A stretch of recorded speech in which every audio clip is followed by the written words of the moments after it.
कम करने का उपाय। मुद्रा का मूल्यह्रास कम करने का उपाय। पहला पॉइंट, विदेशी मुद्रा के मांग पर नियंत्रण। पहला पॉइंट है विदेशी मुद्रा के मांग पर नियंत्रण। विदेशी मुद्रा के मांग पर नियंत्रण।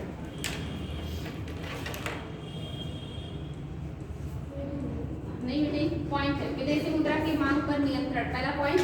दूसरा, घरेलू उत्पादन में वृद्धि। घरेलू उत्पादन में वृद्धि। घरेलू उत्पादन में वृद्धि। पहला था विदेशी मुद्रा के मांग में मांग पर नियंत्रण। मांग पर नियंत्रण। दूसरा है घरेलू उत्पादन में वृद्धि। तीसरा, विदेशी मुद्रा की आपूर्ति में वृद्धि। विदेशी मुद्रा की आपूर्ति में वृद्धि। विदेशी मुद्रा की आपूर्ति में वृद्धि। नेक्स्ट, वैदेशिक मांग के अनुसार निर्यात को प्रोत्साहन। वैदेशिक मांग के अनुसार निर्यात को प्रोत्साहन।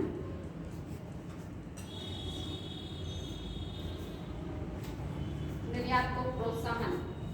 वैदेशिक मांग के अनुसार निर्यात को प्रोत्साहन। नेक्स्ट, व्यापार सुगमता द्वारा विदेशी निवेश में वृद्धि। व्यापार सुगमता द्वारा विदेशी निवेश में वृद्धि। विदेशी निवेश में वृद्धि। व्यापार सुगमता द्वारा विदेशी निवेश में वृद्धि। व्यापार सुगमता द्वारा विदेशी निवेश में वृद्धि। एंड नेक्स्ट, मुद्रा का संकुचन।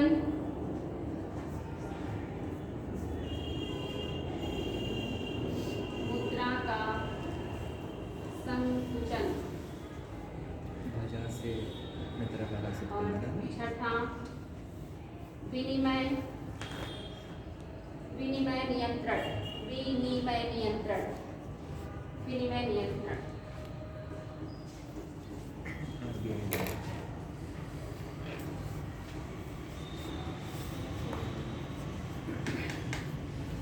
विनिमय नियंत्रण।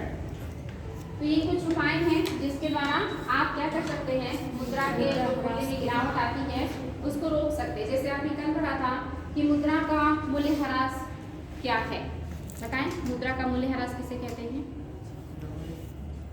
डॉलर की कीमत बढ़ जाए, मुद्रा की कीमत कम हो जाए।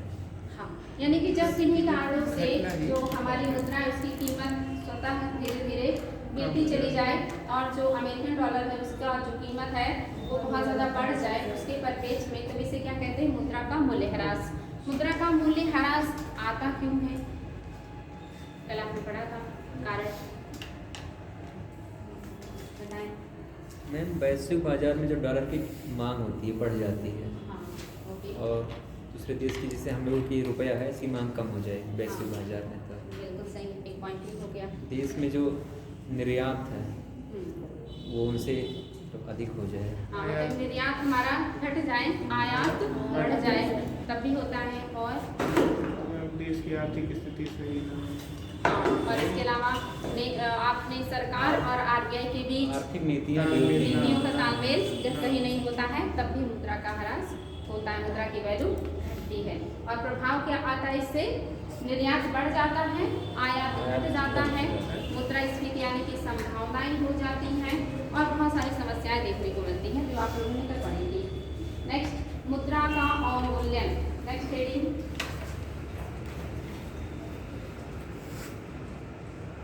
मुद्रा का अवमूल्यन। मुद्रा का अवमूल्यन इंग्लिश होता है devaluation of money. Devaluation of money मतलब उसकी वैल्यू को घटा देना। कर देना। हाँ, डिवैल्यूएशन ऑफ मनी। इसमें नोट कीजिएगा, किसी देश द्वारा अन्य मुद्रा, किसी देश द्वारा अन्य मुद्रा या मुद्राओं किसी देश द्वारा अन्य मुद्रा या मुद्राओं के समूह, मुद्रा कॉमा मुद्राओं के समूह या किसी मानक के सापेक्ष, किसी देश द्वारा अन्य मुद्रा कॉमा मुद्राओं के समूह या किसी मानक के सापेक्ष या किसी मानक के सापेक्ष अपनी मुद्रा के मूल्य में कमी करने को, अपनी मुद्रा के मूल्य में कमी करने को अवमूल्यन कहते हैं। अपनी मुद्रा के मूल्य में कमी करने को अवमूल्यन कहते हैं।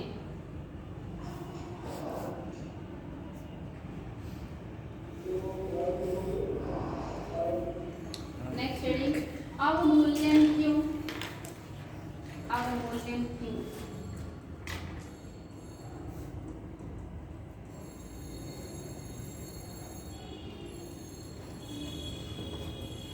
अवमूल्यन क्यों? विदेशी निवेश को बढ़ाने के लिए हो सकता है। और ठीक है, इसमें नोट कीजिएगा, मुद्रा अवमूल्यन के प्रमुख कारण निम्नलिखित हैं। मुद्रा अवमूल्यन के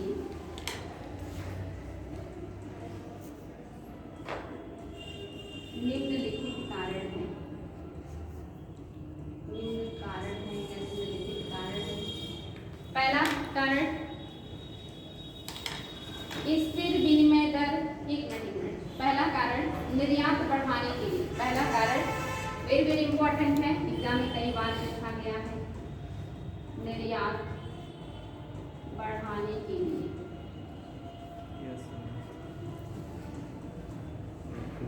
निर्यात बढ़ाने के लिए, इसमें नोट कीजिएगा, अंतर्राष्ट्रीय बाजार में किसी देश की वस्तुओं एवं सेवाओं को, अंतर्राष्ट्रीय बाजार में किसी देश की वस्तुओं एवं सेवाओं को,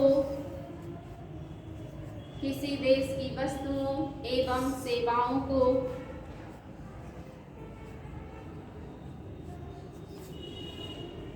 अन्य देशों की वस्तुओं एवं सेवाओं से, अन्य देशों की वस्तुओं एवं सेवाओं से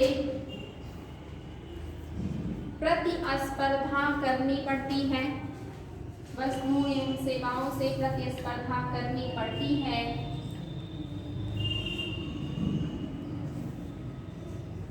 घरेलू मुद्रा के अवमूल्यन से निर्यात सस्ता, घरेलू मुद्रा के अवमूल्यन से निर्यात सस्ता और प्रतिस्पर्धी हो जाता है। निर्यात सस्ता और प्रतिस्पर्धी हो जाता है। फिर से रिपीट कर दे रही हूँ, अंतर्राष्ट्रीय बाजार में किसी देश की वस्तुओं एवं सेवाओं को अन्य देशों की वस्तुओं एवं सेवाओं से प्रतिस्पर्धा करनी पड़ती है। घरेलू मुद्रा के अवमूल्यन से निर्यात सस्ता एवं प्रतिस्पर्धी हो जाता है। बात समझ में आया? हमारी जो वस्तुएं हैं और सेवाएं हैं, जिन्हें दुनिया के अन्य कंट्री की वस्तुओं और सेवाओं से कंपटीशन करना होता है। जैसे आप मार्केट में देखते हैं ना, बहुत सारी वस्तुओं की दुकानें होती हैं, तो उनमें भी कंपटीशन चलता है। किसी के यहाँ ज़्यादा ग्राहक जाते हैं, किसी के यहाँ कम। तो अपने यहाँ ग्राहकों को बुलाने के लिए वो क्या करते हैं, अपने यहाँ की वस्तुओं में डिस्काउंट कर देते हैं। यानी कि उन्होंने अपने वस्तुओं का मूल्य में कमी कर दी तो आप उनके यहाँ ज़्यादा खरीदने जाएंगे, डिस्काउंट लेना आप ज़्यादा पसंद करेंगे। तो ऐसे ही जब आपके यहाँ घरेलू जो मतलब मुद्रा है उसका जब मूल्य घट जाएगा तो विदेशियों को कम पैसा पे करके ही यहाँ की वस्तु और सेवाएं आसानी से प्राप्त हो जाएंगी। हमारी वस्तु और सेवाएं अंतर्राष्ट्रीय स्तर पर प्रतिस्पर्धी हो जाती हैं, यानी कि स्पर्धा करने की योग्य हो जाती हैं और हमारे यहाँ की वस्तु और सेवाओं का विश्व स्तर पर डिमांड बढ़ जाता है, जिससे हमारा निर्यात बढ़ जाता है। तो क्वेश्चन ये आता है कि ये भी आता है कि अवमूल्यन किसे कहते हैं, और ज़्यादातर क्वेश्चन ये पूछा गया कि अवमूल्यन का क्या इम्पैक्ट देखने को मिलेगा। आयात बढ़ेगा, निर्यात बढ़ेगा, आयात घटेगा, निर्यात घटेगा। तो आपको पता चलना चाहिए कि यहाँ पे निर्यात बढ़ जाता है, आयात घट जाता है। अगर बोथ का ऑप्शन है तो दोनों, और कोई एक का ऑप्शन है तो निर्यात बढ़ जाता है। नेक्स्ट हेडिंग, व्यापार घाटे के संकुचन के लिए, दूसरा इसी में है व्यापार घाटे के संकुचन के लिए। संकुचन मतलब समझ रहे हैं ना? सिकोड़ना। हाँ, सिकोड़ने के लिए, कम करने के लिए, संकुचन के लिए, यानी हम अपना व्यापार घाटा कम करना चाहते हैं। इसमें नोट कीजिएगा, निर्यात सस्ता हो जाने से निर्यात में वृद्धि होती है तथा आयात, निर्यात सस्ता हो जाने से निर्यात में वृद्धि होती है तथा निर्यात सस्ता हो जाने से निर्यात में वृद्धि होती है तथा आयात महंगा हो जाने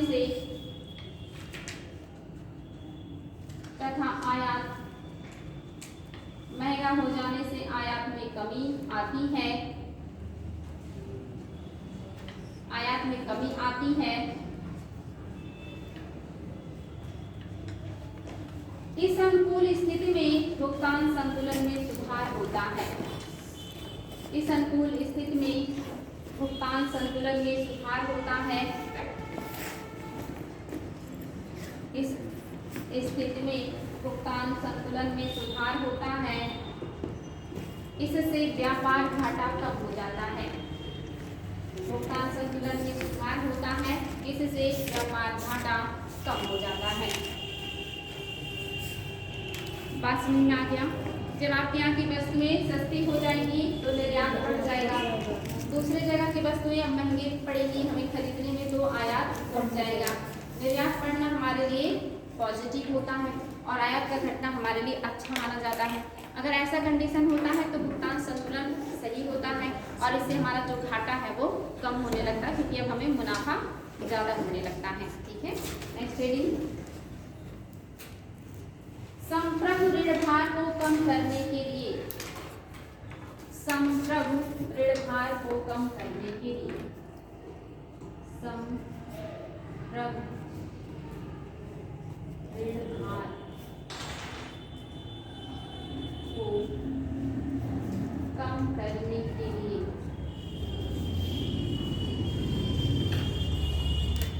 संप्रभु ऋण भार को कम करने के लिए, यदि किसी देश की सरकार पर अत्यधिक सार्वभौमिक ऋण भार, यदि किसी देश की सरकार पर अत्यधिक सार्वभौमिक ऋण भार, यदि किसी देश की सरकार पर अत्यधिक सार्वभौमिक ऋण भार है तो वह कमजोर मुद्रा नीति का पालन करता है, तो वह कमजोर मुद्रा नीति का पालन करता है, कमजोर मुद्रा नीति का पालन करता है। ऋण भुगतान निश्चित होने की स्थिति में, ऋण भुगतान निश्चित होने की स्थिति में कमजोर मुद्रा नीति, कमजोर मुद्रा नीति ऋण भार को कम कर देती है। कमजोर मुद्रा नीति ऋण भार को कम कर देती है।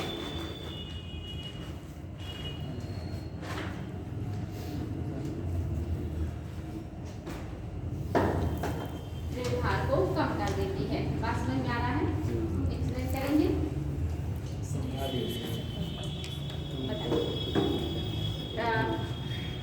क्या बताना चाहेंगे?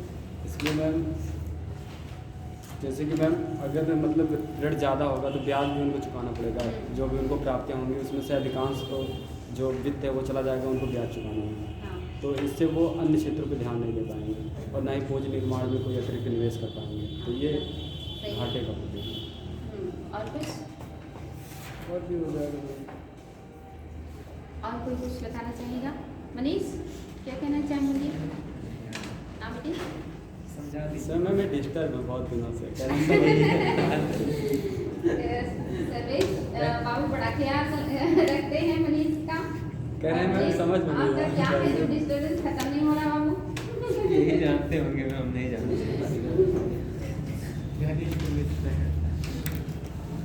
हाँ, तो ये बात समझ में आया।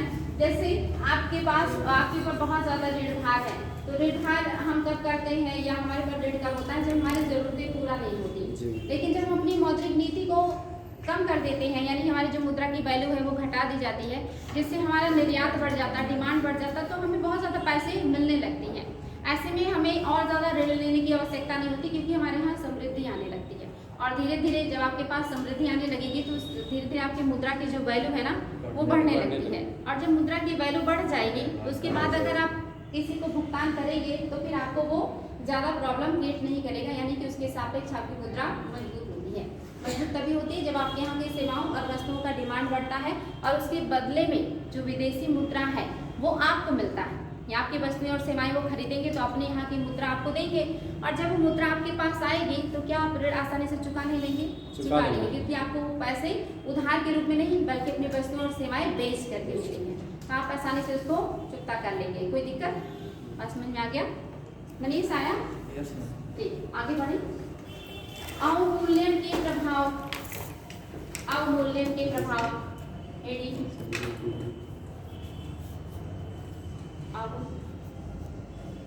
अवमूल्यन के प्रभाव। इसमें पहला पॉइंट, अवमूल्यन के कारण निर्यात सस्ता तथा आयात महंगा हो जाता है। अवमूल्यन के कारण निर्यात सस्ता तथा आयात महंगा हो जाता है।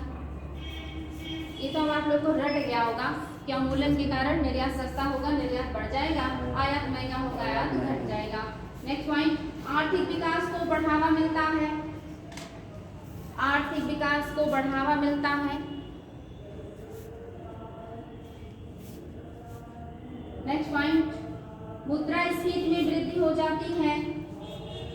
मुद्रास्फीति में वृद्धि हो जाती है। आपको ये बताने की आवश्यकता नहीं है कि मुद्रास्फीति क्यों हो जाएगी, मुद्रास्फीति में वृद्धि हो जाती है। नेक्स्ट, चालू खाता घाटे में सुधार होता है। चालू खाता घाटे में सुधार होता है। चालू खाता घाटे में सुधार होता है। जानते हैं चालू खाता घाटा में क्या होता है? सेवाओं और वस्तुओं का निर्यात, सेवाओं और वस्तुओं का आयात। जब निर्यात बढ़ जाएगा तो फिर आपका घाटा सुधर जाएगा। चालू खाता घाटा में सुधार होता है। नेक्स्ट, कुल मांग में वृद्धि हो जाती है। कुल मांग में वृद्धि हो जाती है, यानी वस्तु और सेवाओं के टोटल जो डिमांड है वो बढ़ जाते हैं, इंक्रीज हो जाते हैं। कुल मांग में वृद्धि हो जाती है। Next heading, अधिमूल्यन। अधिमूल्यन, अब देखिए ऐसे अगर कभी आप जानना चाहें कि पहली बार हमने मुद्रा का अवमूल्यन कब किया था, तो ये किया था हमने 19 सितंबर 1949, यानी भारत में पहली बार मुद्रा का अवमूल्यन कब किया गया है? बताइए। 19 सितंबर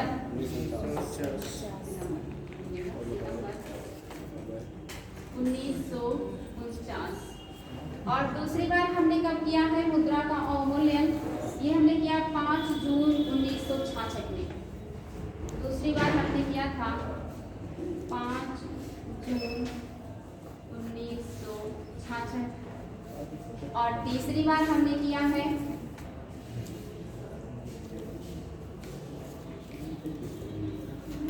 1 एवं 3 जुलाई 1991 को। 1 या 3 जुलाई भी कर सकते हैं, 1 से 3 जुलाई 1991। ये 3 बार है जब भारत के इतिहास में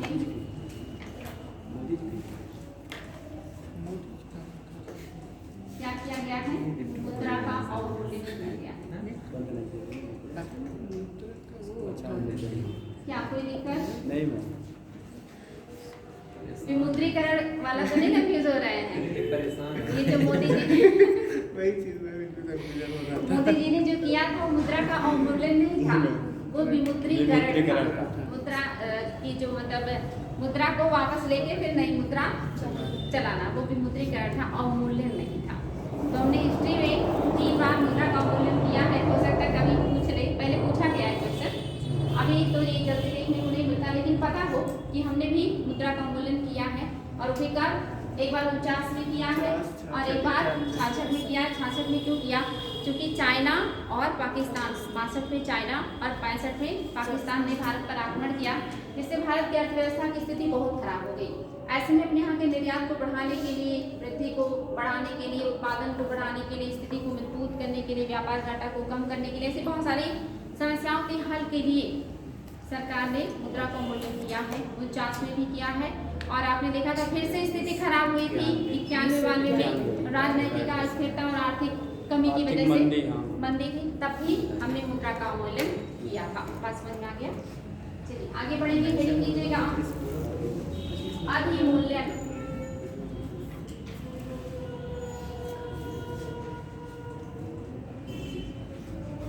अधिमूल्यन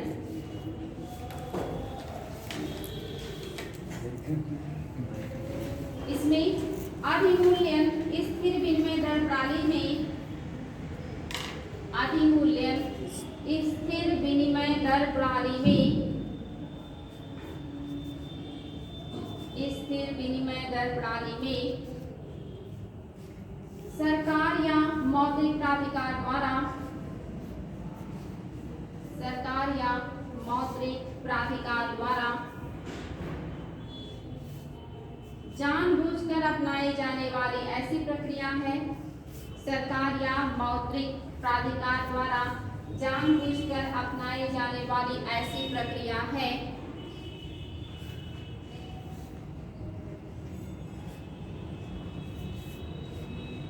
जिसके तहत विदेशी मुद्रा के परिप्रेक्ष्य में,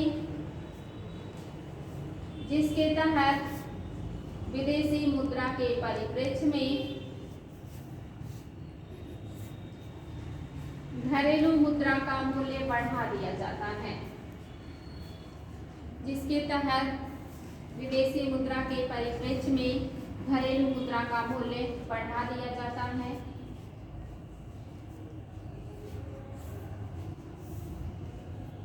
इसका प्रभाव अवमूल्यन का ठीक उल्टा होता है, इसका प्रभाव अवमूल्यन का ठीक उल्टा होता है।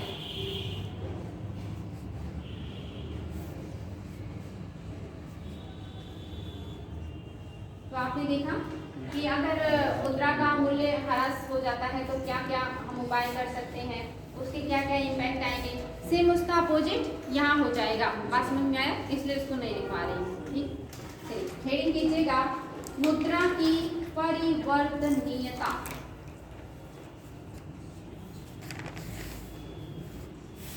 मुद्रा की परिवर्तनीयता।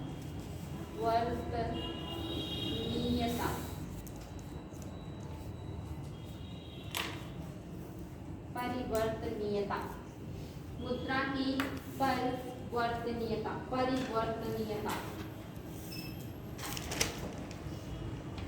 इसमें नोट कीजिएगा। मुद्रा की परिवर्तनीयता एक ऐसा गुण है जिसके माध्यम से, मुद्रा की परिवर्तनीयता एक ऐसा गुण है जिसके माध्यम से, एक ऐसा गुण है जिसके माध्यम से मुद्रा को कीमत के अन्य तरल माध्यमों में, मुद्रा को कीमत के अन्य तरल माध्यमों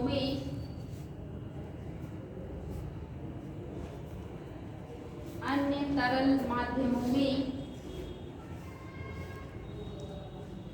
परिवर्तित किया जा सकता है, परिवर्तित किया जा सकता है। अर्थात मुद्रा की पूर्ण परिवर्तनीयता का अर्थ, अर्थात मुद्रा की पूर्ण परिवर्तनीयता का अर्थ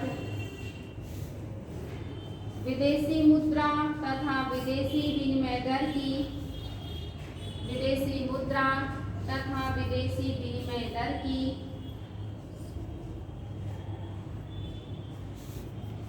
विदेशी विनिमय दर की ऐसी प्रणाली से है जिसमें, ऐसी प्रणाली से है जिसमें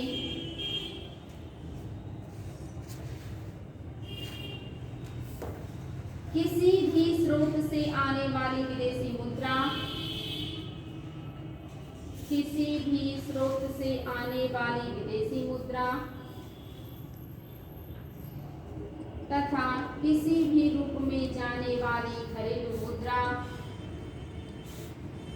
किसी भी रूप में आने वाली विदेशी मुद्रा तथा किसी भी रूप में जाने वाली घरेलू मुद्रा के आवागमन को पूरी तरह स्वतंत्र बना दिया जाता है, कि आवागमन को पूरी तरह स्वतंत्र बना दिया जाता है।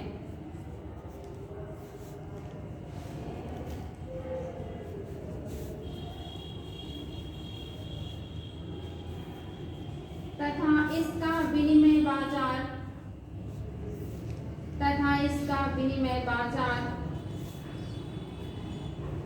निर्धारित विनिमय दर पर होता है, तथा इसका विनिमय बाजार निर्धारित विनिमय दर पर होता है।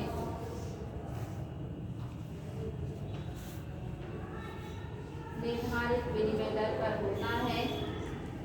मुद्रा की परिवर्तनीयता,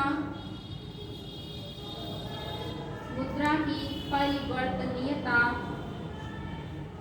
अंतरराष्ट्रीय व्यापार हेतु, मुद्रा की परिवर्तनीयता अंतरराष्ट्रीय बाजार हेतु एक महत्वपूर्ण कारक है।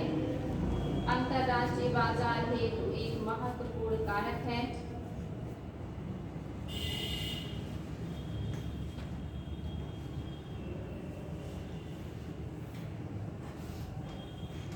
यदि मुद्रा को पूर्ण रूप से परिवर्तनीय बना दिया जाए तो, यदि मुद्रा को पूर्ण रूप से परिवर्तनीय बना दिया जाए तो, परिवर्तनीय बना दिया जाए तो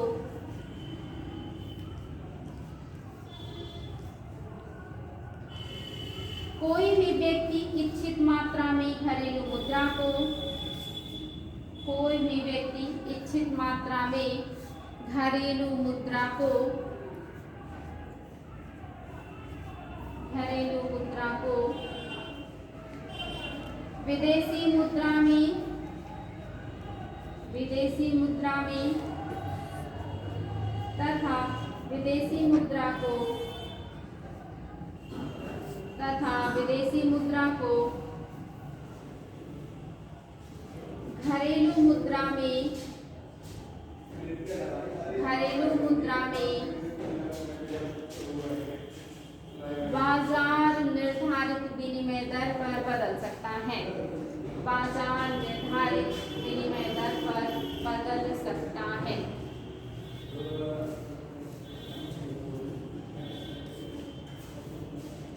समझ में आया? मुद्रा का पूर्ण परिवर्तनीयता क्या है? यानी आपके देश की जो मुद्रा है वो दुनिया के अन्य देश की मुद्राओं में परिवर्तित हो सकता है कि नहीं, यानी कि आपकी मुद्रा के बदले लोग आपको डॉलर देना पसंद करेंगे कि नहीं, या ऐसे दूसरी मुद्राएं लेना देना पसंद करेंगे कि नहीं, उसी को कहते हैं परिवर्तनीयता, यानी कि बदलना, अदला बदली करना। क्या आपकी मुद्रा अदला बदली मतलब करने योग्य है? क्या अंतर्राष्ट्रीय स्तर के लोग आपके ऊपर विश्वास करते हैं, आपकी मुद्रा पर ट्रस्ट करते हैं? तो अदला बदली भी इस मार्केट वैल्यू के आधार पे, जैसे आप अपनी मुद्रा को दे करके अमेरिकन डॉलर प्राप्त करना चाहते हैं, जैसे आप यहाँ से अगर चाहिए तो एयरपोर्ट पे भारतीय जो करेंसी है ना उसको रख लिया जाता है, बदले में आपको जिस भी कंट्री में जाएंगे उतने करेंसी के वैल्यू का आपको वहाँ की करेंसी दे दी जाती है, क्योंकि वहाँ उस देश में जाएंगे तो वहाँ पे तो वही करेंसी चलेगी ना। या कोई विदेशी इंडिया में घूमने आ रहा है तो अगर वो डॉलर वहाँ पे जमा करेगा तो जितने डॉलर जमा करेगा उसके पर देश में उसको इंडियन करेंसी दे दी जाती है, ताकि वो देश के अंदर हर सेवाओं और वस्तुओं का उपभोग कर सके। इसी को कहते हैं परिवर्तनीयता, यानी कि किसी भी देश का जो रुपया है वो आपके रुपए में बदलने में लोग हेजिटेट नहीं करते हैं, ट्रस्ट करते हैं, लेना पसंद करते हैं। इसी को कहते हैं परिवर्तनीयता। अगर ऐसा होता कि कोई रुपया लेके आपको डॉलर नहीं देगा या डॉलर लेके कोई रुपया नहीं देगा तो क्या आप अंतर्राष्ट्रीय स्तर पर व्यापार कर पाते? या ये जो लोग एक जगह से दूसरी जगह आते जाते रहते हैं, क्या वो आ जाके कोई वस्तु और सेवा का उपभोग कर पाते? नहीं कर पाते, बहुत ज़्यादा समस्या होती। यही है रुपए की परिवर्तनीयता, यानी कि आपका जो रुपया है या किसी भी देश की जो करेंसी है वो दुनिया के अन्य करेंसियों में बदली जा सकती है या नहीं। जितना आसानी से वो बदली जा सके, जितनी ज़्यादा करेंसियों में बदली जा सके, वही है पूर्ण परिवर्तनीयता। आए बात समझ में? चलिए अब रीडिंग कीजिएगा।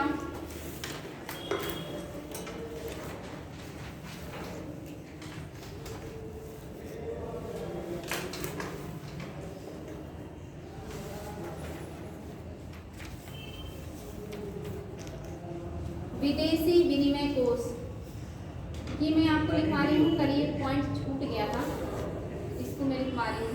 विदेशी विनिमय कोष मेरी कर लीजिएगा। विदेशी विनिमय कोष इम्पोर्टेंट था लेकिन ये छूट गया था।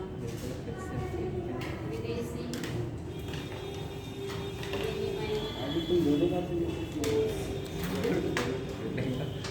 विदेशी विनिमय कोष भारत में उपलब्ध विदेशी मुद्राओं के भंडार को, भारत में उपलब्ध विदेशी मुद्राओं के भंडार को विदेशी विनिमय कोष कहते हैं। भारत में स्थित या उपलब्ध विदेशी मुद्राओं के भंडार को विदेशी विनिमय कोष कहते हैं या कहा जाता है। अर्थात अंतरराष्ट्रीय भुगतान के कार्य में, अर्थात अंतरराष्ट्रीय भुगतान के कार्य में, अंतरराष्ट्रीय भुगतान के कार्य में जिन संसाधनों या उपकरणों को मान्यता प्राप्त है, जिन संसाधनों या उपकरणों को मान्यता प्राप्त है, जिन संसाधनों या उपकरणों को मान्यता प्राप्त है,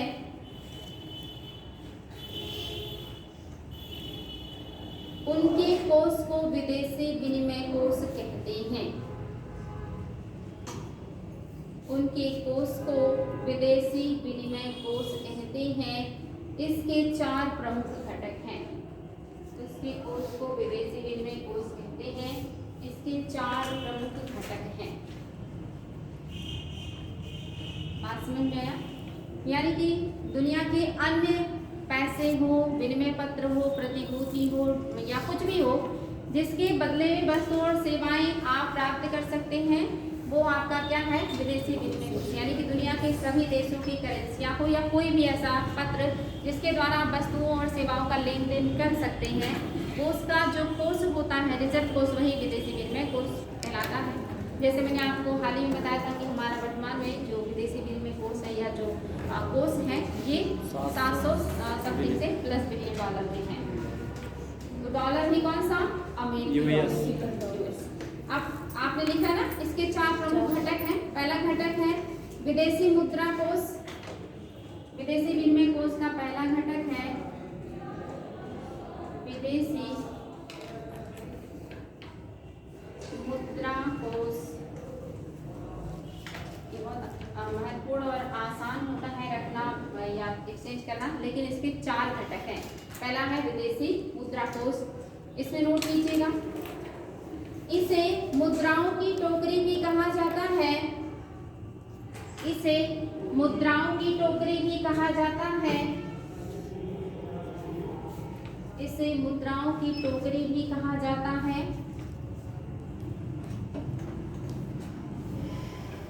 मुद्राओं की टोकरी भी कहा जाता है। इसमें विभिन्न देशों की मुद्राएं पाई जाती हैं। जैसे इसमें विभिन्न देशों की मुद्राएं पाई जाती हैं, जैसे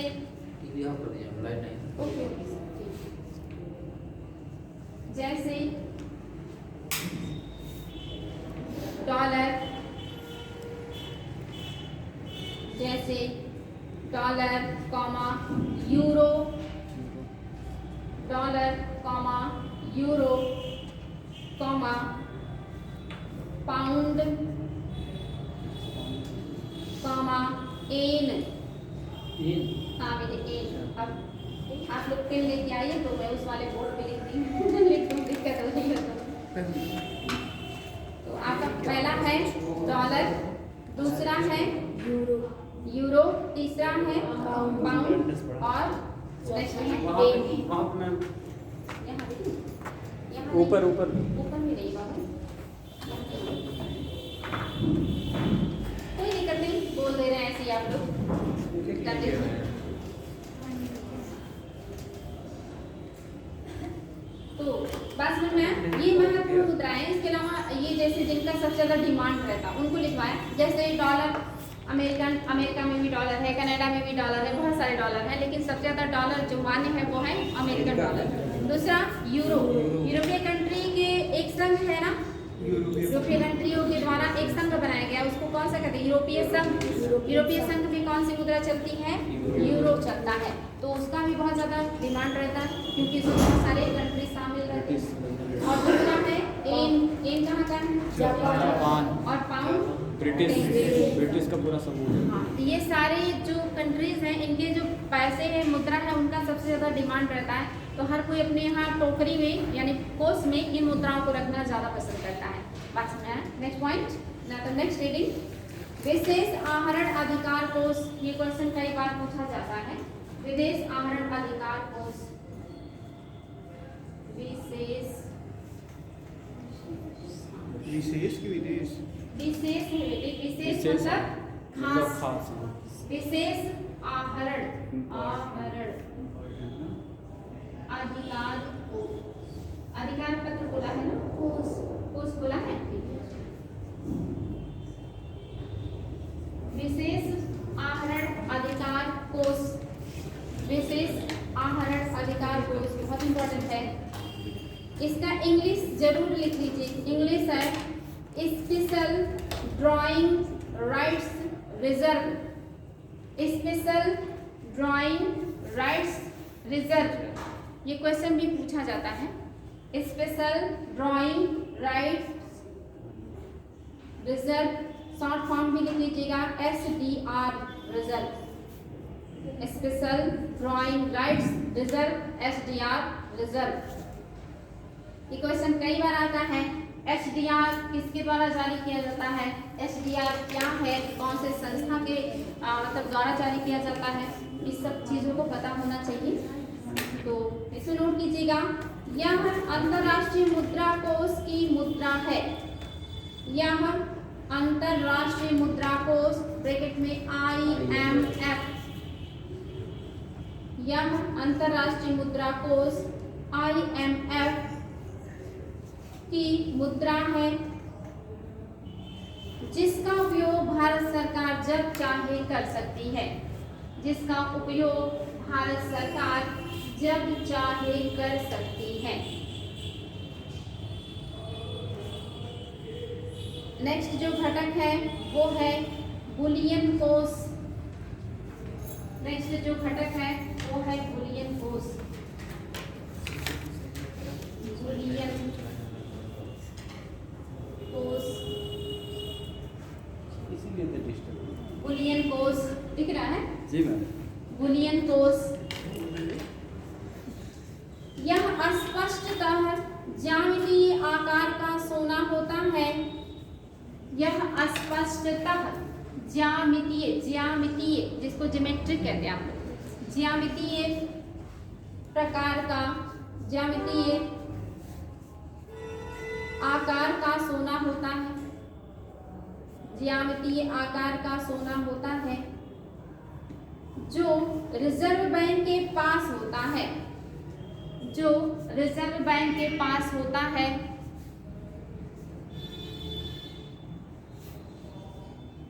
इसकी तरलता सर्वाधिक होती है, इसकी तरलता सर्वाधिक होती है। नेक्स्ट जो घटक है वो है विदेशी प्रतिभूति कोष। विदेशी प्रतिभूति कोष, विदेशी प्रतिभूति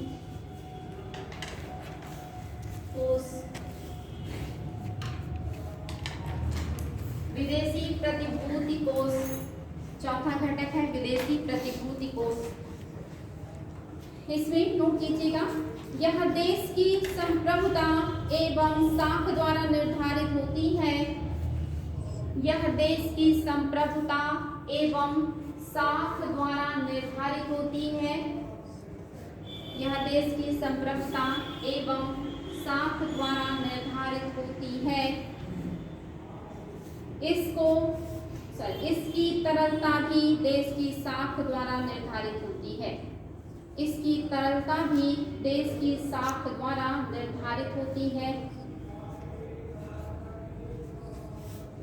इसकी तरलता भी देश की साख द्वारा निर्धारित होता है। नेक्स्ट पॉइंट, आरबीआई देश के विदेशी मुद्रा के कोषों का संरक्षक है। इंपॉर्टेंट पॉइंट है, आरबीआई देश के विदेशी मुद्रा के कोषों का संरक्षक है।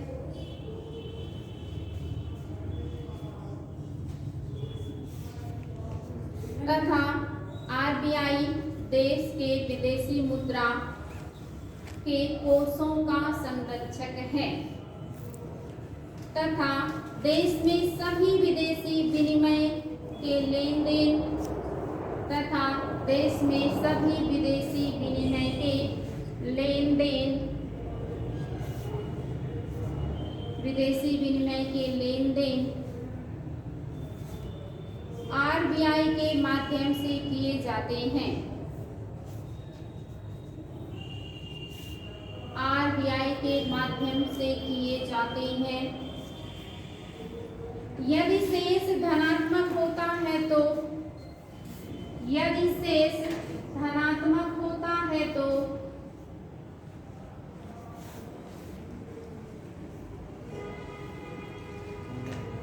धनात्मक होता है तो इसके कारण सरकारी कोषों में वृद्धि होती है। इसके कारण सरकारी कोषों में वृद्धि होती है। सरकारी कोषों में वृद्धि होती है तथा यदि शेष ऋणात्मक होता है तो यदि शेष ऋणात्मक होता है तो सरकारी कोषों में कमी आती है। ऋणात्मक होता है तो सरकारी कोषों में कमी आती है।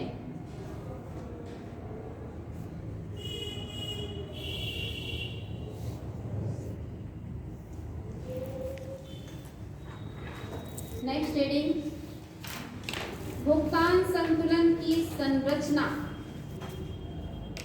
भुगतान संतुलन की संरचना।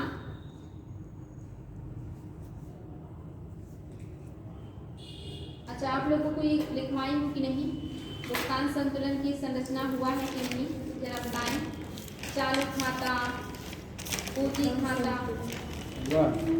हुआ है? क्या क्या हुआ है बताएं मुझे। भुगतान संतुलन खाता हो गया? नहीं, मैंने पूछा क्या भुगतान संतुलन की संरचना लिखवाया है? उसमें चालू खाता और पूंजी खाता लिखवाया है। चालू शेष पूंजी खाता, ऋण पूंजी, पूंजी खाता लिखवाया गया। पूंजी खाता में क्या लिखवाया है? एक देश एवं शेष दुनिया के निवासियों के बीच होने वाले वित्तीय लेन देन के लेखा जोखा को पूंजी खाता कहते हैं। इसके दो घटक हैं, ऋण पूंजी, गैर ऋण पूंजी। ओके, और चालू खाता? चालू खाता में चालू शेष लिखा है। चालू खाता लिख लीजिए। चालू खाता है, कर लीजिए। चालू खाता,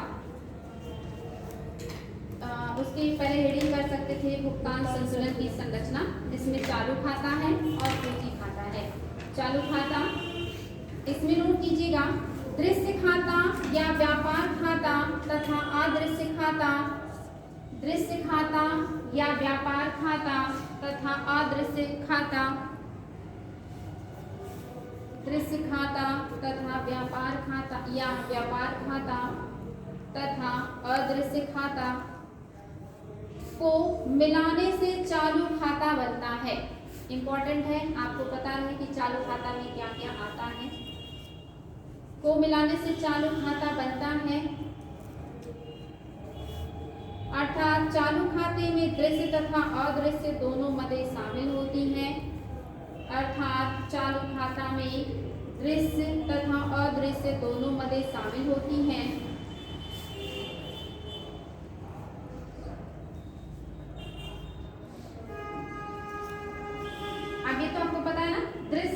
में वस्तुओं का आयात निर्यात होता है, अदृश्य मदों में सेवाओं का। ओके सर, तो दृश्य मदों में जो हम वस्तुओं का आयात निर्यात करते हैं उसे तो हम देख सकते हैं। अदृश्य मदों में जो हम निर्यात आयात करते हैं वो बंदरगाहों पर रिकॉर्ड होते हैं, उसे आप देख नहीं सकते, सिर्फ वो रिकॉर्ड किए जाते हैं कि हमने इतनी की सेवाएं मंगाई हैं और हमने इतनी की सेवाओं को निर्यात किया है। बात समझ में आया? तो ये क्या है, एक पक्षीय भुगतान होता है। एक पक्षीय भुगतान होता है कौन सा, सेवाएं, और ये आपके दिखाई नहीं देती, इनका रिकॉर्ड बंदरगाहों पे मिलता है, लेकिन वस्तुओं के आयात निर्यात को हम देख सकते हैं। ठीक है, आगे बढ़ेंगे। इसमें पॉइंट लिखिएगा। फर्स्ट पॉइंट, निर्यात के आयात से अधिक होने पर अनुकूल व्यापार शेष। निर्यात के आयात से अधिक होने पर, निर्यात के आयात से अधिक होने पर अनुकूल व्यापार शेष तथा अनुकूल व्यापार शेष तथा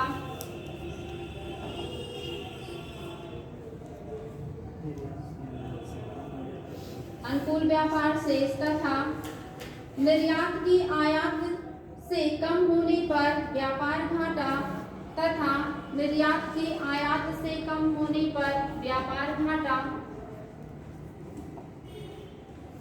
निर्यात का आयात से कम होने पर व्यापार घाटा।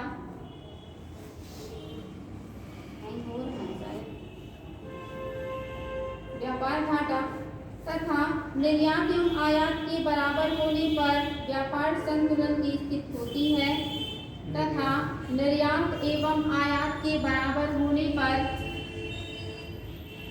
निर्यात तथा आयात के बराबर होने पर व्यापार संतुलन की स्थिति होती है।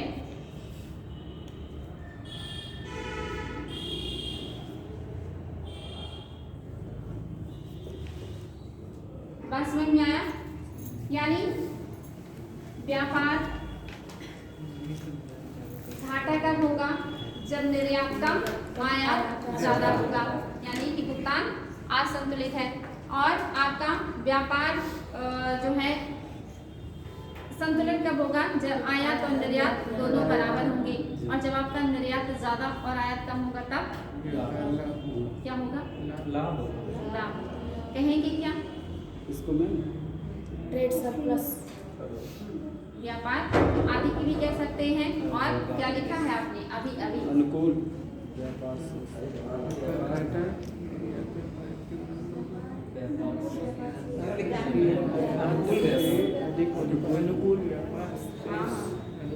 अनुकूल, जैसे कि हमारे अनुकूल हो गए। हमारे अनुकूल व्यापार हमारा शेष है, ज्यादा है। अभी अभी लिखे, अभी अभी लिख के भूल गए, लिखते लिखते भूल जाते हैं आप लोग। अभी अभी लिख रहे हैं और अभी अभी भूल जा रहे हैं, कुछ और सोच रहे हैं, कुछ और सोचने लगे। ठीक है, बहुत अच्छी बात है। पढ़ते समय ही सोचना ज्यादा जरूरी है, बाद में तो सोचने की फुर्सत मिलेगी नहीं। अब रीडिंग कीजिए, व्यापार घाटा। व्यापार घाटा भगवान ने तुम्हें दिया।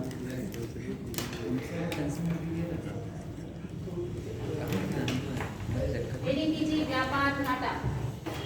इसमें नोट कीजिएगा, व्यापार घाटा अंतरराष्ट्रीय व्यापार का एक आर्थिक माप है।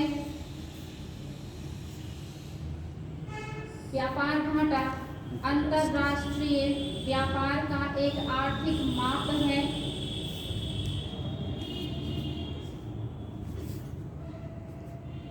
जिसमें देश का आयात निर्यात से अधिक होता है, जिसमें देश का आयात निर्यात से अधिक होता है, जिसमें देश का आयात निर्यात से अधिक होता है।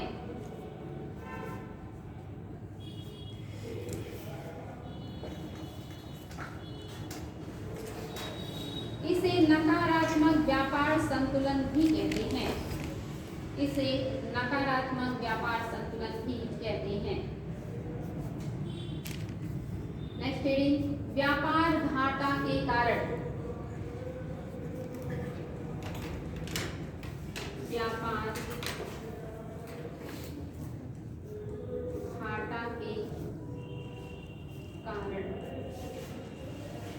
व्यापार घाटा के कारण। इसमें फर्स्ट पॉइंट, सामान्यतः व्यापार घाटा तब होता है जब, सामान्यतया व्यापार घाटा तब होता है जब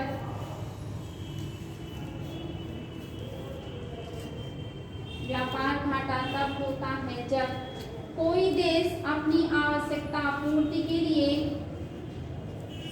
कोई देश अपनी आवश्यकता पूर्ति के लिए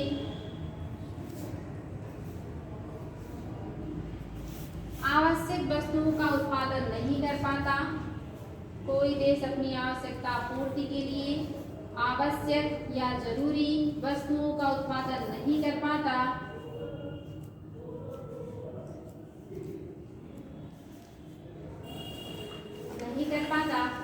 इस घाटे को पूरा करने के लिए अधिकतर देशों को, इस घाटे को पूरा करने के लिए अधिकतर देशों को वैश्विक वित्तीय संस्थाओं से, अधिकतर देशों को वैश्विक वित्तीय संस्थाओं से,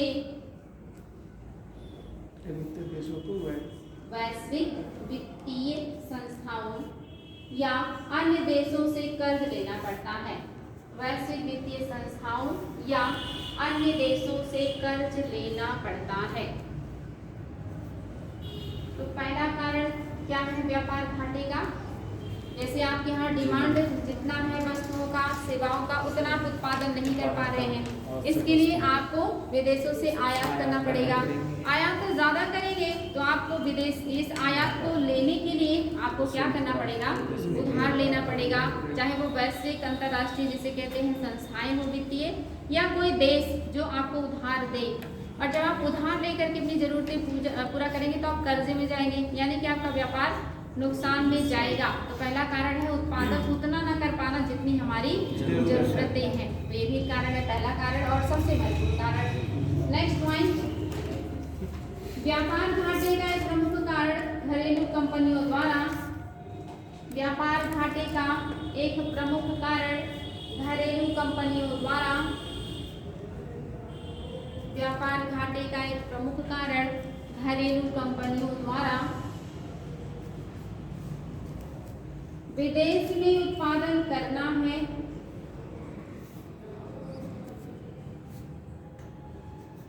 विदेश में उत्पादन करना है। ऐसी स्थिति में देश कच्चे माल के निर्यातक तथा, ऐसी स्थिति में देश कच्चे माल के निर्यातक तथा तैयार माल के आयातक की भूमिका में, तैयार माल के आयातक की भूमिका में कच्चे माल के निर्यातक तथा निर्मित माल के आयातक की भूमिका में आ जाता है। निर्मित माल के या तैयार माल के आयातक की भूमिका में आ जाता है।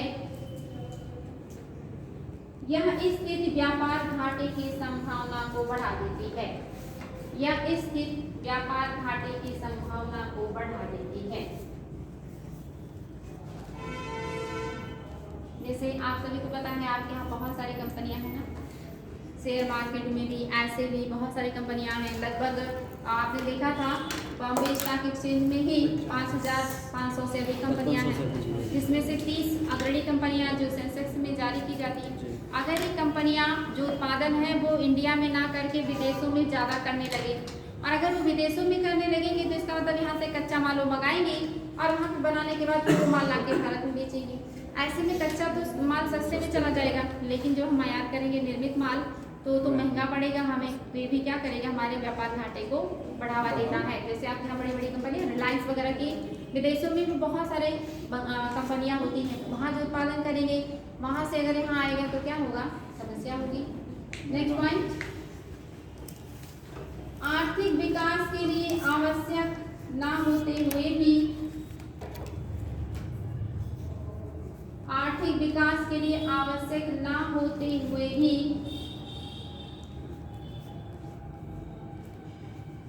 सोना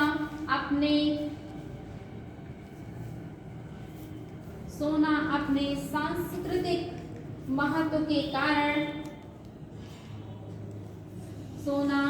में सांस्कृतिक महत्व के कारण भारत में आयात की जाने वाली प्रमुख मदें हैं या मद हैं। सांस्कृतिक महत्व के कारण भारत में आयात की जाने वाली प्रमुख मद है। इस बात को एक्सेप्ट करते हैं कि नहीं? हमारे यहाँ अगर शादी हो रही है तो फिर दुल्हन के लिए गहना जाएगा, जैसे परिवार उसी हिसाब से दुल्हन के लिए ज्वेलरी जाती है, और सारे के सारे गोल्ड के होने चाहिए या सिल्वर एंड गोल्ड ही होने चाहिए। वहाँ तांबा जैसा पीतल कुछ नहीं चलेगा। अब ऐसी स्थिति में एक तो जाता ही जाता है, एक क्या है सांस्कृतिक है। हमारे यहाँ कहेंगे कितना 5 कम से कम 7 कम से कम इतना मतलब जाना चाहिए। ये मैंने सुना है, आप लोगों ने भी सुना होगा कि इतना शुभ होता है, इससे कम नहीं इससे ज़्यादा नहीं। और जो अमीर रहते हैं उनके यहाँ तो अनगिनत जाता है। तो ये जो सांस्कृतिक महत्व इससे कम सही कहा ही नहीं रहेगा। यही समस्या है। उसके बाद ये तो उस समय की बात हो रही है, इसलिए मेहनत बढ़ा दीजिए, स्वीकार नहीं होगा, मेहनत बढ़ा दीजिए। इसके बाद अलग से भी लोग शौकीन होते हैं ना, डिजाइन के, नए नए पैटर्न के, फिर अलग अलग चीज़ों के शौकीन होते, पहनने के, बदलने के, लेने के। तो क्या हमारे यहाँ उसको संस्कृति से जोड़ा गया है कि कोई भी इस तरह का जब बड़ा फंक्शन, खास करके शादी से बड़ा फंक्शन तो जीवन का किसी के कुछ नहीं है, इसमें तो इसका बड़ा महत्व है। लड़के को सीकड़ अंगूठी तो मिलना ही चाहिए, चाहे उस अब एक तो मिलना ही चाहिए, उसके बाद आप 2 4 10 जितना चाहे दे सकते हैं। और लड़की को भी मिलना ही चाहिए। प्लस लड़की जाएगी तो घर के आप बाकी मेंबर के लिए भी कुछ ऐसे ही सोने चांदी के गिफ्ट लेके जाएंगे। तो ये क्या है सांस्कृतिक महत्व, यानी कि सबसे ज्यादा सोने का तो उसी समय खरीदारी एक साथ होती है लाखों में, बाकी लोग यूँ ही तो दिन खरीदते रहते हैं। तो ये भी इसका अर्थव्यवस्था में कोई महत्व नहीं है, कोई मतलब नहीं इसका, चाहे कितना भी सोना लोग घर में रखे रहे, उससे पैसा तो ना आ रहा है ना जा रहा है, वो फालतू खाली आयात करा करा के हम अपने पैसे का जो है वो बर्बादी करवाते हैं। तो ये, लेकिन ये भी क्या है हमारे यहाँ व्यापार घाटे का कारण है। सोचिए, व्यापार घाटे का एक कारण है सोना पैसा। सोचता ही नहीं, कोई सोचता ही नहीं। मनीष नहीं नेक्स्ट, व्यापार घाटे के प्रभाव। व्यापार घाटे के प्रभाव, व्यापार घाटे का प्रभाव। जागरूकता फैला के मैं बंद करवाना, जागरूकता फैला के ये सब बंद करवाना। मेरी आपके यहाँ कौन सी चीज बंद हो पा रही है? पॉलीथीन बैन करना चाहिए, ये तो सबसे ज्यादा जरूरी है। कम वो केवल अर्थव्यवस्था में आर्थिक नुकसान कर रहा है। पॉलीथीन तो हर तरह का नुकसान कर रहा है। कहाँ बंद हो रहा है? हर इंसान को पता है, लेकिन सब ले रहे हैं, हम भी ले रहे हैं, आप भी ले रहे हैं, हर कोई यूज कर रहा है उसका, जबकि सबको पता नहीं कि ऑप्शन नहीं है उसके ना, दिक्कत ये है। ऐसा नहीं बेटे, अगर ऑप्शन तलाशे तो ऑप्शन मिलेंगे।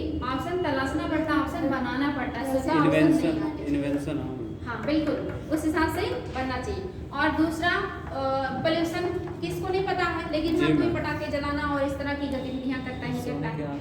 ऐसे बहुत सारी समस्याएं हैं जो आप नॉर्मली जागरूकता फैला करके, ग्लोबल वार्मिंग देख लीजिए, प्लांट लगाने को हर साल कहा जाता है, लेकिन कितने बच्चे जागरूक हैं जो प्लांट्स लगाते हैं? इस साल लगाएंगे, अच्छी बात है, हर साल लगाएं। तो ऐसी चीजें पहले खत्म करें। वो तो एक सिर्फ आर्थिक नुकसान है, ये सब तो बहुत सारे नुकसान दे रहे हैं। वो तो कुछ समय का नुकसान है, उसे तो हम दूर कर सकते हैं। जागरूकता फैलानी है तो पहले ऐसी चीजों को खत्म कीजिए, वो अपने आप खत्म हो जाएगा समय के साथ। बात समझ में आए? चलिए आगे बढ़ेंगे। तो आपने मीटिंग किया है व्यापार घाटे का प्रभाव। इसमें पहला पॉइंट, व्यापार घाटे के बारे में एक नकारात्मक धारणा है कि व्यापार घाटे के बारे में एक नकारात्मक धारणा है कि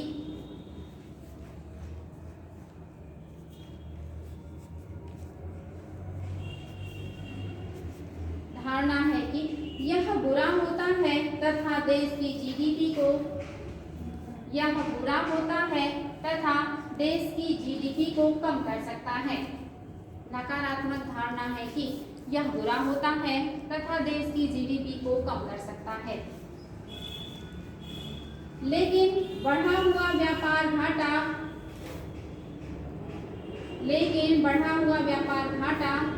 मजबूत सकल घरेलू उत्पाद का सूचक भी हो सकता है। लेकिन बढ़ा हुआ व्यापार घाटा मजबूत सकल घरेलू उत्पादक का सूचक भी हो सकता है। मजबूत सकल घरेलू उत्पादक का सूचक भी हो सकता है। अल्पावधि व्यापार घाटे को सकारात्मक माना जाता है।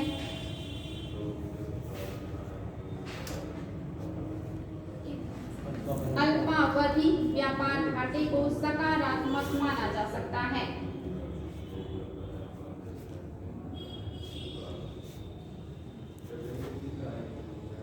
नेक्स्ट पॉइंट, यदि कोई देश लंबे समय तक व्यापार घाटे की स्थिति में रहता है तो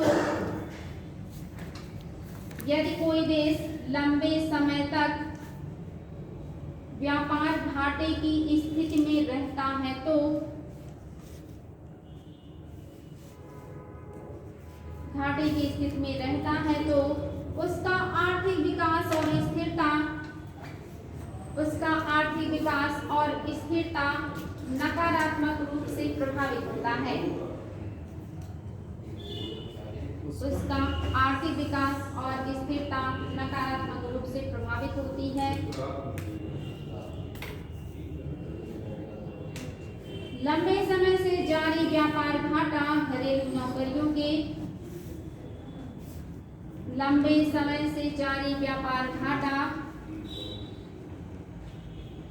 घरेलू नौकरियों की मात्रा को नकारात्मक रूप से प्रभावित करते हैं। लंबे समय से जारी व्यापार घाटा घरेलू नौकरियों के सृजन को भी नकारात्मक रूप से प्रभावित करता है। यदि कोई देश, नेक्स्ट पॉइंट, यदि कोई देश निर्यात से ज्यादा आयात करता है तो यदि कोई देश निर्यात से ज्यादा आयात करता है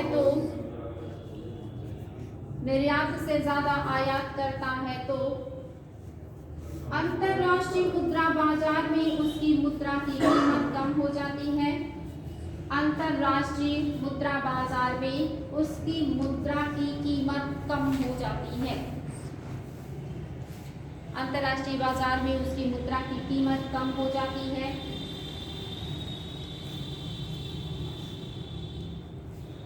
इससे मुद्रास्फीति की संभावना बढ़ जाती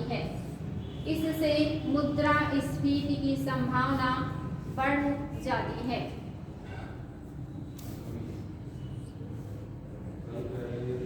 नेक्स्ट पॉइंट, सतत व्यापार घाटा, सतत मतलब लगातार, सतत व्यापार घाटा देश पर विदेशी ब्याज के भार को बढ़ा देता है। सतत व्यापार घाटा देश पर विदेशी ब्याज के भार को बढ़ा देता है। विदेशी ब्याज के भार को बढ़ा देता है।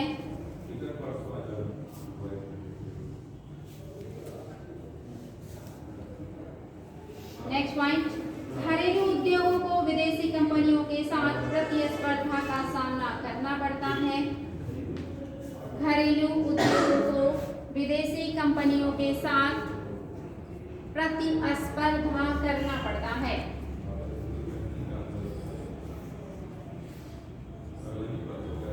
फलस्वरूप घरेलू अर्थव्यवस्था प्रभावित होती है।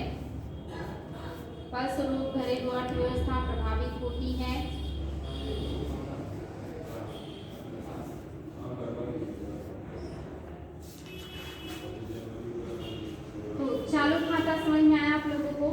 वस्तुओं और सेवाओं का जो आयात निर्यात होता है इसी को चालू खाता कहते हैं। लेकिन अगर क्वेश्चन आ जाए कि चालू खाता घाटा किसे कहते हैं, यानी जब हम वस्तुओं और सेवाओं का आयात ज़्यादा करने लगे और वस्तुओं और सेवाओं का निर्यात कम हो जाए तब ये स्थिति क्या कहलाएगी? चालू खाता घाटा कहलाएगी।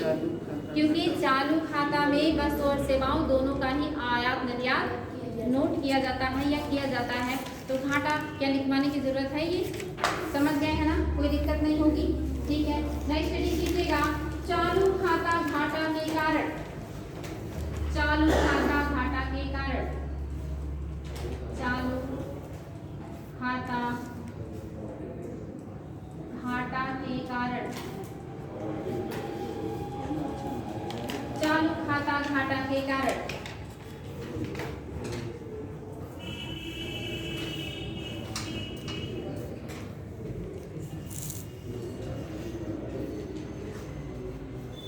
नोट कीजिएगा इसमें एक लाइन, किसी देश के निर्यात और आयात में बदलाव को प्रभावित करने वाले, किसी देश के निर्यात और आयात को प्रभावित करने वाले,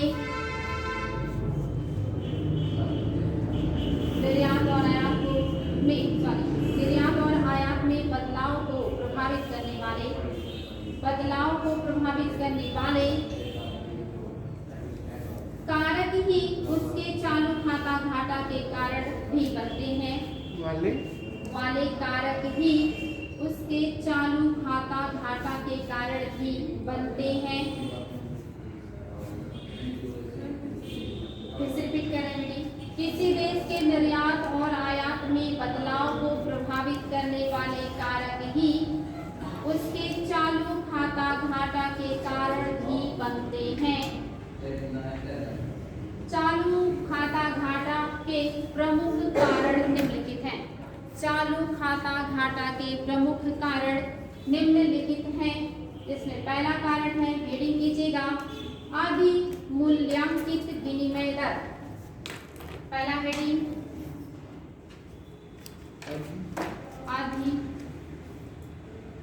अधिमूल्यांकित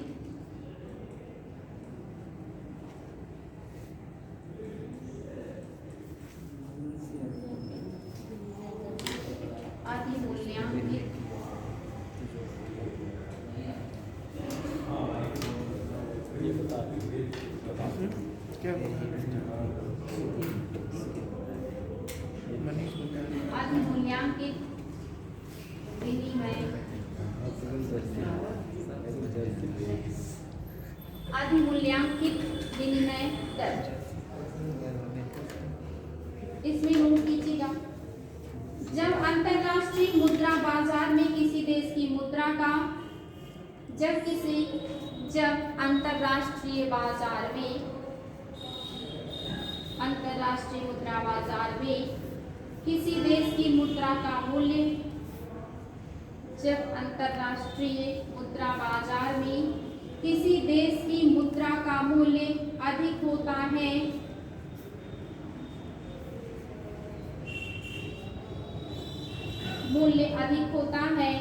तो उस देश के लोगों द्वारा अधिक आयात किया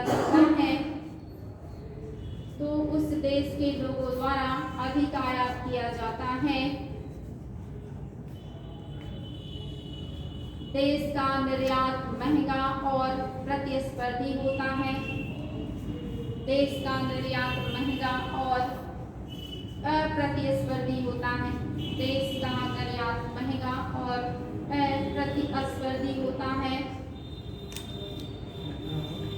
जिससे निर्यात की मात्रा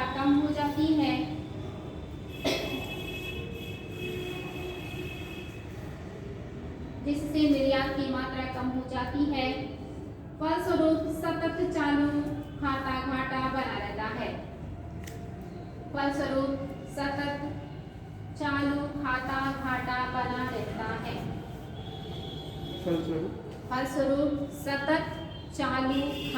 घाटा बना रहता है। अधिकतर यूरोपीय देश इस समस्या से ग्रस्त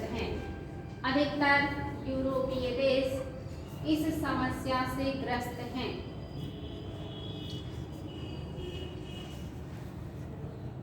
ये फैक्ट काफी इंटरेस्टिंग था कि चालू खाता घाटे के लिए एक महत्वपूर्ण कारण क्या है, अधिमूल्यांकित विनिमय दर।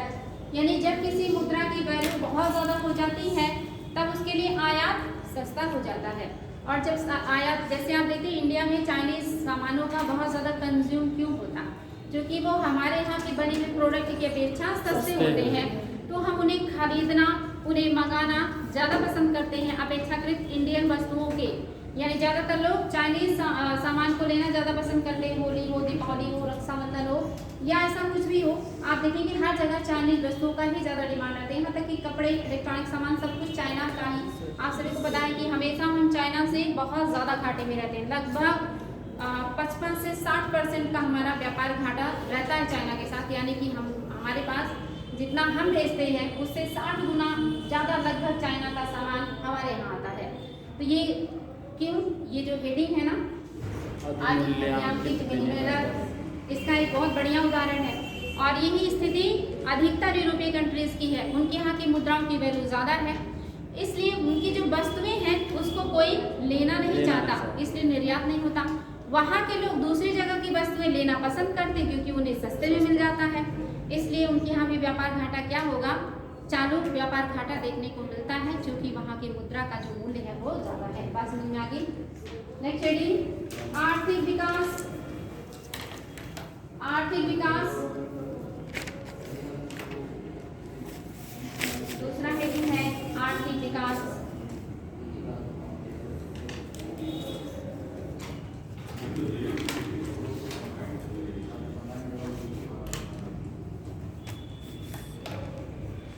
आर्थिक विकास इसे नोट कीजिएगा। किसी देश की राष्ट्रीय आय में वृद्धि होने पर, किसी देश में या किसी देश के राष्ट्रीय आय में वृद्धि होने पर, राष्ट्रीय आय में वृद्धि होने पर लोगों के पास वस्तुओं की खरीदने के लिए ज्यादा, लोगों के पास वस्तुओं को खरीदने के लिए ज्यादा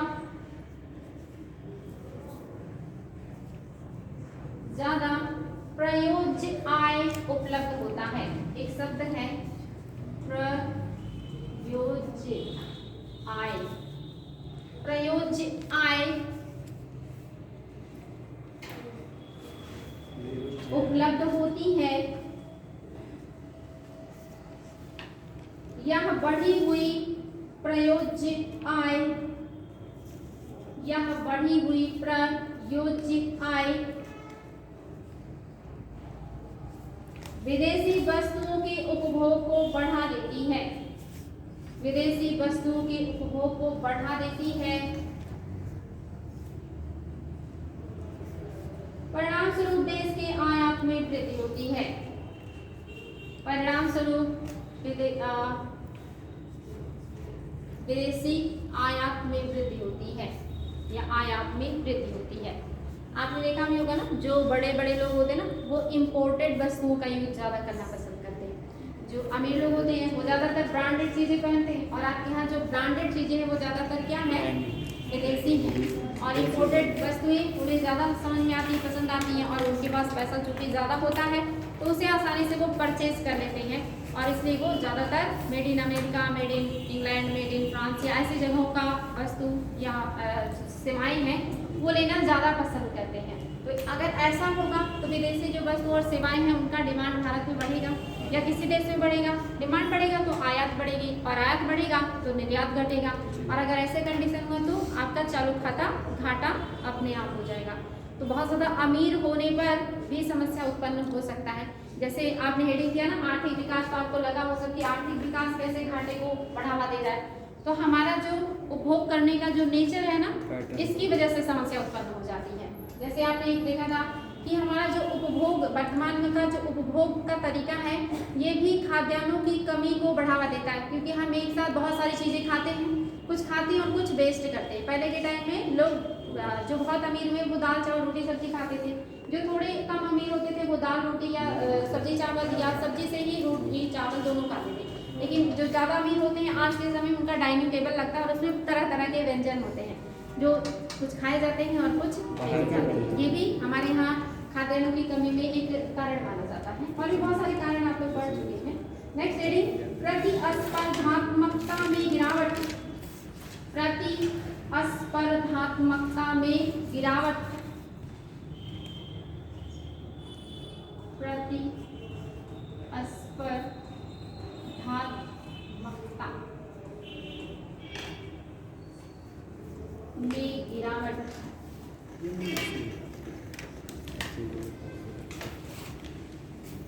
हिंदी शब्द कोई कोई बहुत भारी भरकम होता है, इंग्लिश में कंपटेटिव आसान लगता है।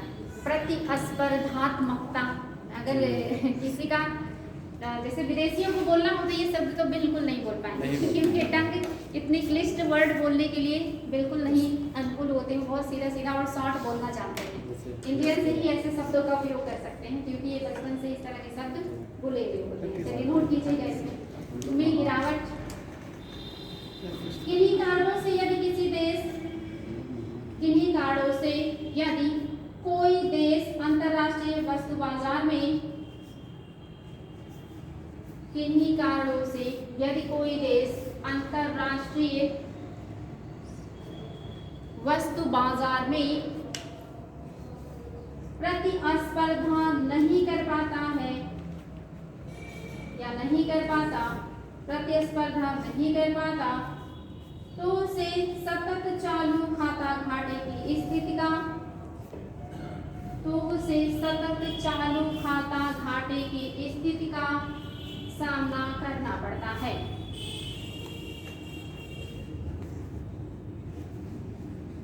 बात समझ में आ गया?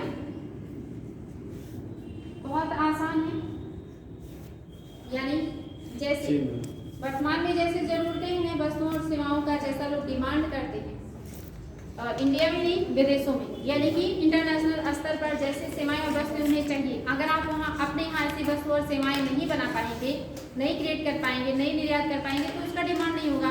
अगर आपकी पुरानी पिछड़ी तकनीकी से ही वस्तुएं बन रही हैं, सेवाएं अभी भी वही आउटडेटेड है, उसमें कुछ नया इनोवेशन नहीं हुआ है। अभी आपने पढ़ा था ना, हाल ही मैंने आपको लिखाया था कि अब हमारे यहाँ फार्मा का और इंजीनियरिंग क्षेत्र में सॉफ्टवेयर वगैरह का निर्यात ज़्यादा होने लगा। यानी कि अगर हमने अपने यहाँ फार्मा में यानी कि मेडिसिन के क्षेत्र में, हॉस्पिटल के क्षेत्र में बढ़िया विकास ना किया होता तो क्या निर्यात बढ़ता? या आपके यहाँ सॉफ्टवेयर जो डेवलपर हैं या जो डेवलप करने का काम किया जाता, अगर ये बेहतर स्थिति में ना होता तो क्या निर्यात बढ़ता? कंपटीशन करने योग्य होना पड़ेगा। जब आप कंपटीशन करने योग्य होंगे तभी आपका निर्यात बढ़ेगा, अन्यथा निर्यात नहीं बढ़ेगा और फिर आपको घाटा होगा। तो ये भी एक बड़ा रीजन है। जैसे वर्तमान की जरूरत है IS में कि हमें समझदार, सोचने वाला प्राणी, क्रिएटिव थिंकिंग करने वाला व्यक्ति चाहिए, जो नवाचार भी करना चाहता हो, पुराने तौर तरीके वाला नहीं कि रट रट के लिखने वाला, वो थोड़ा टेक्निकल दिमाग में लगा के क्वेश्चन को सॉल्व कर ले। ऐसा अगर डिमांड है, अगर उसके हिसाब से आप लोग तैयारी नहीं करेंगे तो क्या आप टिकेंगे उस कंपटीशन में? बाहर हो जाएंगे, जीवन बीत जाएगा, लेकिन आप उसमें अपने लिए एक जगह नहीं बना पाएंगे। हर जगह काम करता है ये फार्मूला, हर जगह वर्क करता है, चाहे वो व्यापार हो, चाहे वो स्टडी हो, चाहे आपका खुद का जॉब हो या कुछ भी हो, हर जगह ये काम करता है कि समय के साथ जरूरत के हिसाब से परिवर्तन कर लेना चाहिए इंसान को। नेक्स्ट हेडिंग है उच्च मुद्रास्फीति। उच्च मुद्रास्फीति चालू खाता घाटा का एक रीजन उच्च मुद्रास्फीति, इसे मैं नहीं लिखवाऊंगी और इसका मुझे उत्तर चाहिए आप लोगों से। उच्च मुद्रास्फीति कैसे चालू खाता घाटा को बढ़ावा देगी? बता सकते हैं? कौन बताएगा? पहले हम लोग बताएं। अब पहले और लोग बताएं। चलिए, आप बाकी लोगों को मौका दे रहे हैं बताने का। इस मुक्ति का फायदा कौन लेना चाहेगा? मनीष, आप या आप लोगों में से कोई? सबको पढ़ा है बेटे आप लोगों ने, सबको पढ़ा दिया आप लोगों को, बच्चे ही नहीं तो लास्ट में चल रहे हैं। जैसे कि मैम, जब उच्च मुद्रास्फीति होगी तो जो परचेज होगा वस्तुओं का वो महंगा होगा, अत्यधिक मुद्रा पे करना पड़ेगा।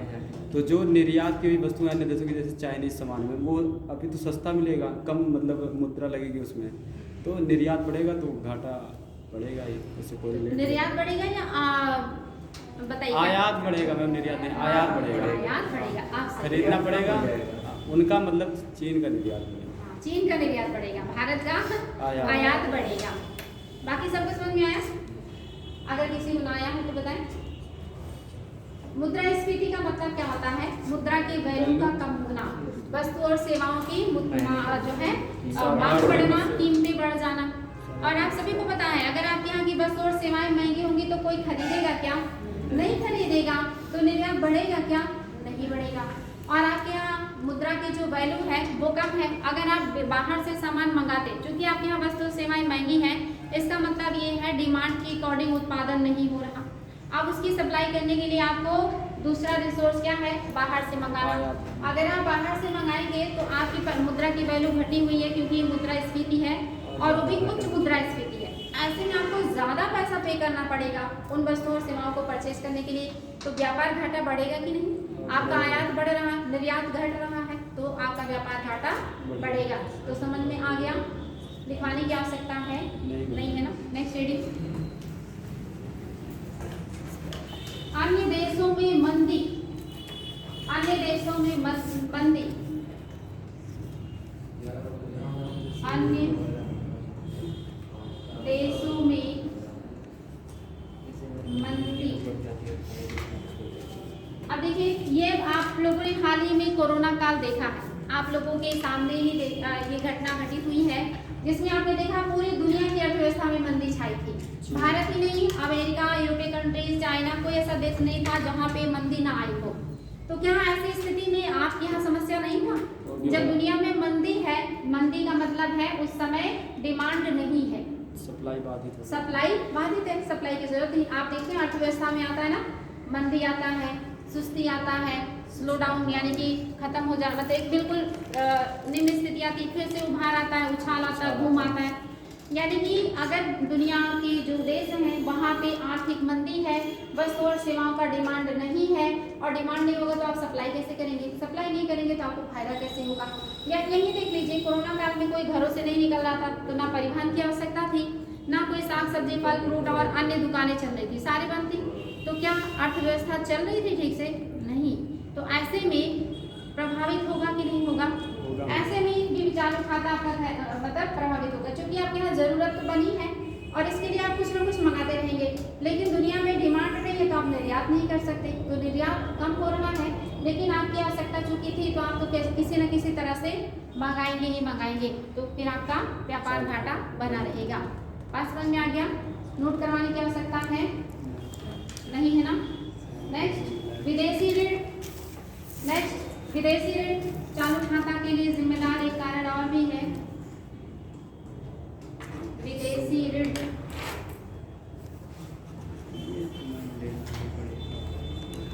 इसका ब्याज जाएगा। कोई एक्सप्लेन करेगा मुझे ये?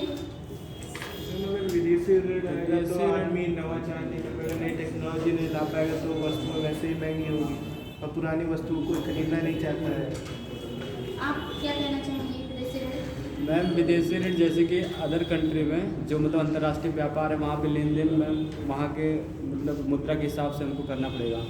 तो जो देश का जो मतलब यहाँ का जो मूल मुद्रा है उसको अधिक मतलब पे करके, अगर ये उसकी वैल्यू कम है यहाँ की, जैसे यूएस डॉलर की तुलना में रुपए की वैल्यू कम है, तो ज़्यादा पे करना पड़ेगा, तो ज़्यादा खर्च करना पड़ेगा। हाँ, यानी कि जब हम उधार लेते हैं किसी से एक हैवी अमाउंट, तो उधार कोई यूं ही तो आपको देता नहीं है, जो सहायता के रूप में मिलता है उस पर तो नहीं, लेकिन जो आप ऐसे लेते हैं ब्याज पे, उसका तो आपको ब्याज देना होता है। यानी कि जब तक आप मूलधन नहीं दे रहे तब तक कम से कम आपको ब्याज पे करना होता है। और आप जब भी पैसा विदेशियों से लेंगे तो उनका जो होता है, डॉलर है, यूरो है, पाउंड है, येन है, जो भी किसी भी देश से या वित्तीय संस्था से अगर आप लेते हैं पैसा, तो आपका जो ब्याज भुगतान करना होगा, क्योंकि उस मुद्रा की अपेक्षा आपका जो रुपया है वो कमजोर है, तो आपको ज़्यादा ब्याज भुगतान करने के लिए ज़्यादा रुपया देना पड़ेगा। ब्याज भुगतान के लिए उसकी अपेक्षा आपको ज़्यादा रुपया देना पड़ेगा।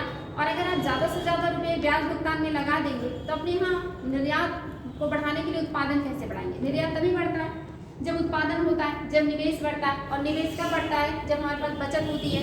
जब हमारे पास बचत ही नहीं होगी, ज़्यादा से ज़्यादा पैसा हम ब्याज भुगतान में कर देंगे या मूल भुगतान में कर देंगे, तो पैसा बचत नहीं है तो निवेश नहीं होगा। निवेश के लिए पूंजी का बचत होना चाहिए और बचत के बाद निवेश करेंगे। निवेश से फिर उत्पादन बढ़ता है, उत्पादन बढ़ने से निर्यात बढ़ता है। तो अब जब निर्यात ही नहीं बढ़ेगा तो फिर आपका घाटा बढ़ेगा कि नहीं? क्योंकि डिमांड का क्या बना है, तो आपको पूरा करने के लिए आयात तो करना ही पड़ेगा, तो आप आयात करेंगे। ऐसे में व्यापार घाटा मतलब चालू खाता घाटा बढ़ेगा। पूंजी खाता तो मैंने आपको बताया था, उसमें मुद्राओं का आदान प्रदान होता है, उसको नहीं लेंगे आप। जब भी चालू खाता की बात होगी तो इसमें आपकी वस्तु और सेवाएं दोनों आ जाती हैं, तो कोई दिक्कत नहीं, नोट करवाने की आवश्यकता नहीं है ना।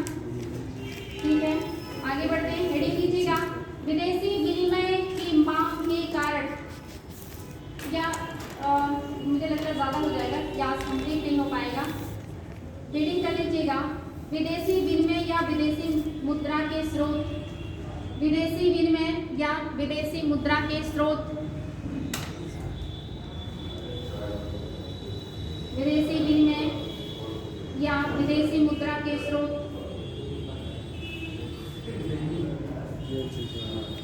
इसे नोट कीजिएगा। विदेशी विनिमय के स्रोत ऐसे क्षेत्र हैं, विदेशी विनिमय के स्रोत ऐसे क्षेत्र हैं, ऐसे क्षेत्र हैं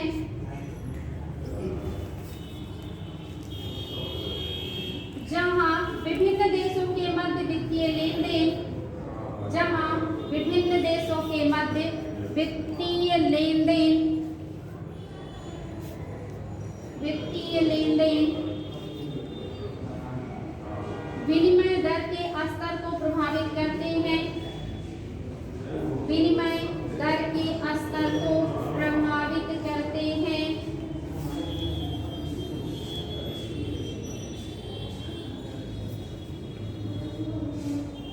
को प्रभावित करते हैं।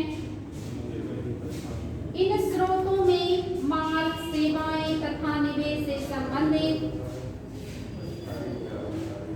इन स्रोतों में माल, सेवाओं तथा निवेश से संबंधित, निवेश से संबंधित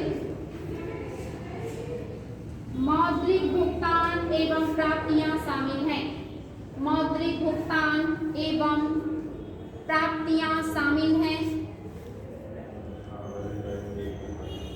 विदेशी विनिमय के स्रोतों को हम, विदेशी विनिमय के स्रोतों को हम निम्नलिखित भागों में वर्गीकृत कर सकते हैं।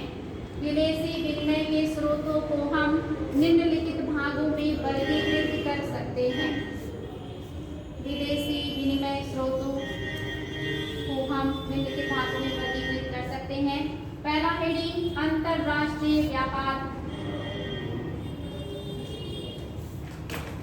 अंतरराष्ट्रीय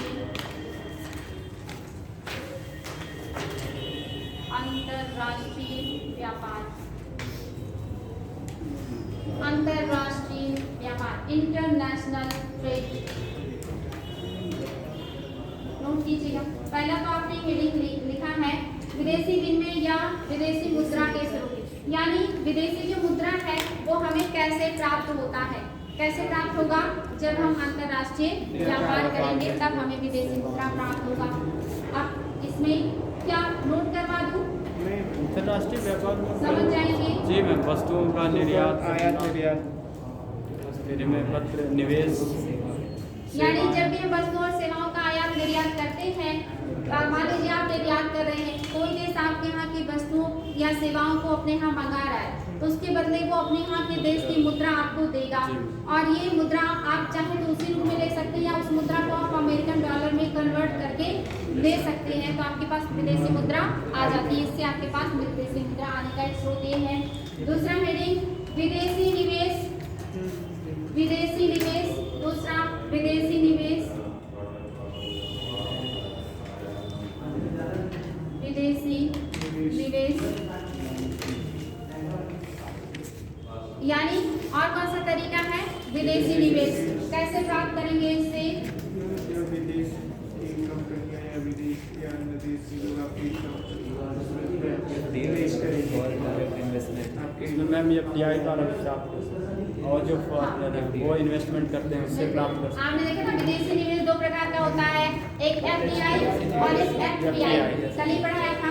FDI में क्या होता है? डायरेक्ट इन्वेस्टमेंट होता है, उसमें मैम 10% की हिस्सेदारी हो जाती है, वो उनके निर्णायक मंडल में सम्मिलित होने के लिए, मतलब फैसले लेने के लिए उसमें हो जाते हैं। और मैम अप्रत्यक्ष में होता है कि मतलब उसमें वो कोई निर्णय लेने के लिए नहीं, पोर्टफोलियो निवेश।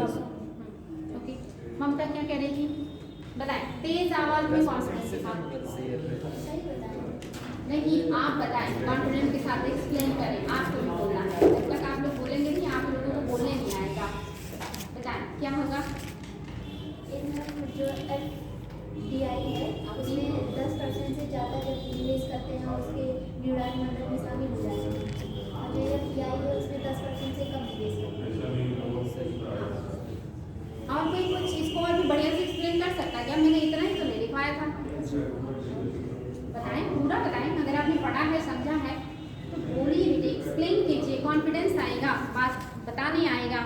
करने आएगा। ऐसे नहीं तो संकुचित रह जाएंगे आप लोग का क्लास खत्म होने वाला और आप लोग अभी तक अगर बोल नहीं पाएंगे तो फिर क्या फायदा मेरा इतना मेहनत करने का। मैंने आपको बताया था फॉरेन डायरेक्ट इन्वेस्टमेंट में जब कोई विदेशी कंपनी या विदेशी व्यक्ति किसी कंपनी में 10% या 10% से ज़्यादा की हिस्सेदारी को प्राप्त करता है और उस कंपनी के निदेशक मंडल में निर्णायक भूमिका में आ जाता है तो उसे हम कहते हैं प्रत्यक्ष विदेशी निवेश। ये दो प्रकार का होता है, एक होता है ग्रीन और एक ब्राउन और एक होता है ब्राउन। ग्रीन के तहत वो उस कंपनी के प्रसार में योगदान देता है, उस कंपनी में आधुनिकीकरण करता है। ब्राउन में इस तरह का कोई भी वो बदलाव नहीं होता। हमारे देश में ज़्यादातर ग्रीन फील्ड एफडीआई को प्रोत्साहन दिया जाता है, कभी कभी आवश्यक पड़ने पे सरकार ब्राउन फील्ड एफडीआई को भी बढ़ावा देती है। ऐसा उत्तर मुझे किसी ने नहीं दिया और एक निराशाजनक बात है ये, क्योंकि मैं आप लोगों को बहुत अच्छे से सारी चीज़ें एक्सप्लेन करती हूँ और समझाती हूँ, तो बदले में उत्तर की इच्छा तो कर ही सकती हूँ ना कि आप लोग भी वैसे अच्छे से दें और बिल्कुल कॉन्फिडेंस के साथ।